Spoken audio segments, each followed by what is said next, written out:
I see, YouTube, you mentioned Dan Bongino. I see that some of these, these guys who are very successful with their radio shows, podcasts, whatever you want to call them, getting bumped off of, YouTube because of, oh my, got a strike. Well, Bongino had almost 1 million subscribers over there on YouTube, and he got banned for life. And he's one of the biggest. He is one of the biggest owners or shareholders or stakeholders in Rumble. Yeah. So it's just like, come on over to Rumble. he's got 2.07 million people on Rumble. It's like, come on over. And who else jumped over to Rumble? Oh, what was it? Crowder's there now. Yeah, Crowder. But I even saw Sticks Hexenhammer do a little promo for our good friend Razor Fist.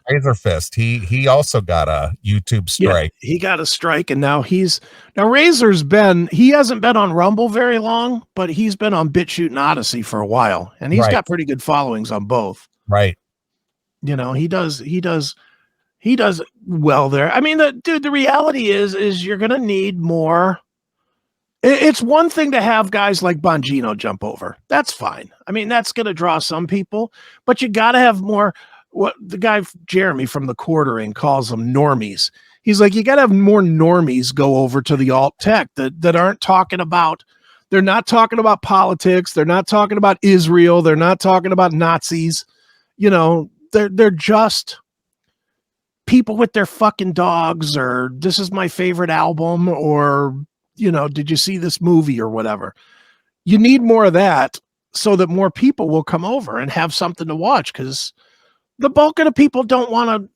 It's not that they don't want to watch political stuff. They obviously do, but they don't only want to watch political stuff. They want to, see something of interest, whatever. Yeah. I mean, one of my things that I was watching a little bit this week, again, was watching some of the gangster stuff.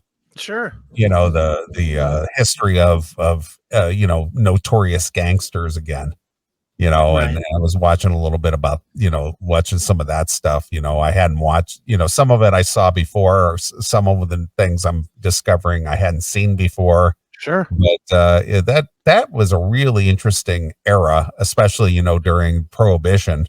Oh, which that was, the rise of the real super gangsters of those times. Right. But I like that stuff. So I guess, would that be considered a normie thing? Yeah, that would be anything kind of, even though it's crime, it's still pop culture. I mean, in today's world, documentaries are pop culture. Yeah.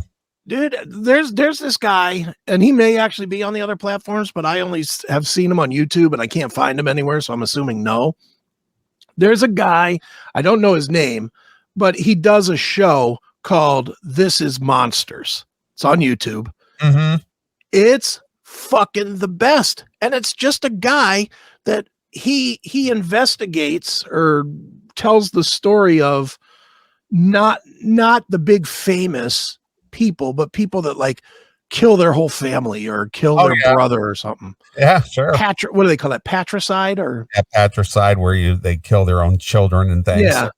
Kill their parents and stuff. But that's all he does. And he does seasons of it. Like he's literally on like season 5 or some shit. And it is the best show. I wish this guy would go to Odysee, BitChute, Rumble, wherever. And he can stay on YouTube. And he does, every video he puts up has like 500,000 plays. So, I mean, he does great business. So I get it. He's probably monetized and he's in no jeopardy of getting suspended or anything. Yeah, because he doesn't do controversial things. Yeah. But if he was over on like Rumble, he would be a goddamn king. Yeah. He would be a star over on Rumble.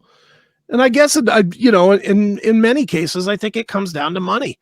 People have gotten used to making that fucking YouTube money, and it's easy. It's easy money if you have a decent following. And, people stay there. The Rumble, to make money with Rumble is definitely harder. Yeah. I think, I mean, with all the videos that we put up, and we have tons and tons and tons of videos that are doing tons and tons of, thousands of plays. And I think our balance on Rumble, our Rumble balance is $7.04. So, I can't even figure out how things get monetized on Rumble. Sometimes they're monetized, sometimes they're not. They don't have like a setting that you tell it, hey, monetize this one or don't monetize it. Or if they do, I don't understand it, but it's a weird thing the way it works, but whatever. I love the platform Rumble.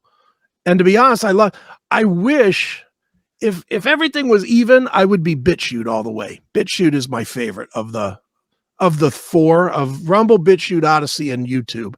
Bitchute is my favorite.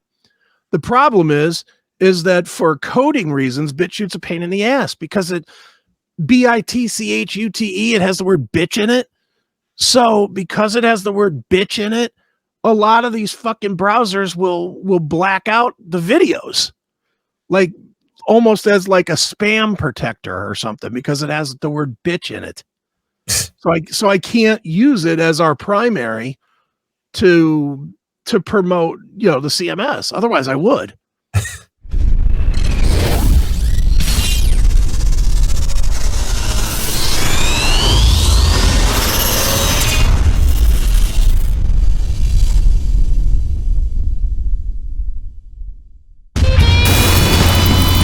Heavy metal television around the world, 24 hours a day, forever free.